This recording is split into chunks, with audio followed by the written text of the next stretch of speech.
Hey, I'm Jamey from Stillmeyer Games, and today I'm going to talk about my favorite mechanism in the game House of Fado by Vital Lacerda.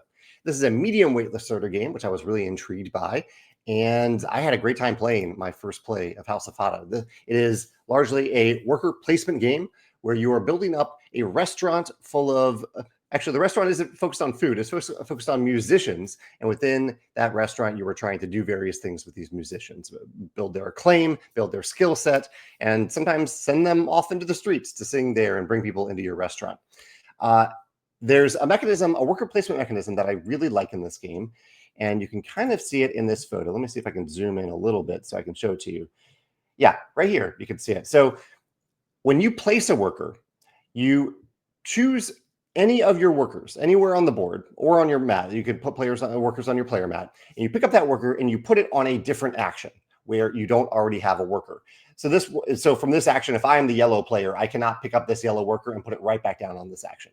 But say I'm another player, say I am the blue player, and I pick up my blue meeple, and I get to put it on this space, and doing so bumps this yellow worker to one of these three spots where they immediately get that bonus. They don't get the full action, but they get the bonus on that little spot. And then I get to take the action.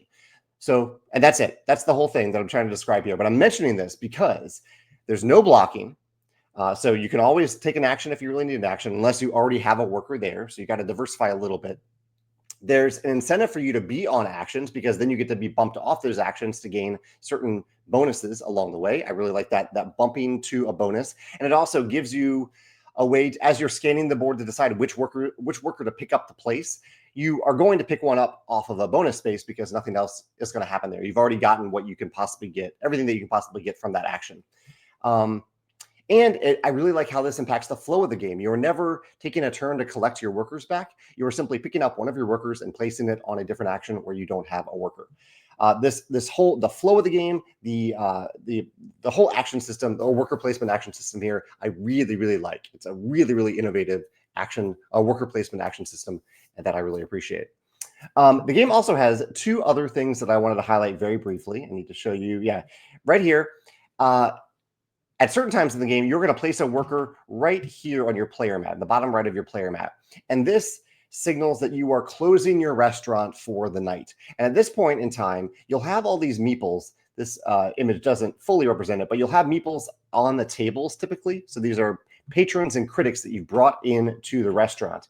And at that point in time, and this is just like a little thing in the game, but I think it speaks to the theme really well. At that point in time, one by one, you will stand up the meeples, representing them applauding the performers who have performed for them at night. So you'll stand up the meeple, and then by sitting them up, it isn't just thematic. You're also by standing up the meeples, you are leveling up the musicians themselves.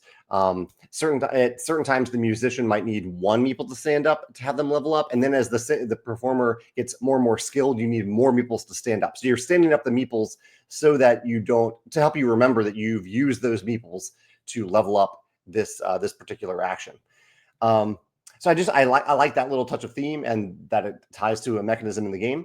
The other thing that I really appreciate, I don't think I've seen this in a game before, is that I mentioned that you're leveling up these musicians, and the musicians each start at level 1 on a die.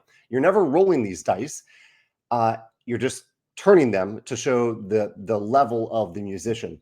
But they are regular D6 dice otherwise. But I really like this little touch.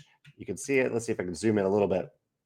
They put arrows on the dice to show you which way you need to turn the die or which face you need to reveal on the die to level them up. So I don't need to like fiddle around with this die to find, okay, where's it's a 1 value musician, where's the 2? I don't have to fiddle around with it. The die is showing me where the 2 face is, and the 2 faces show me where the 3 face is, and so on. I thought that was just a really clever touch for using dice to mark someone's level in a game, rather than having players fiddle with the dice and try to figure that out.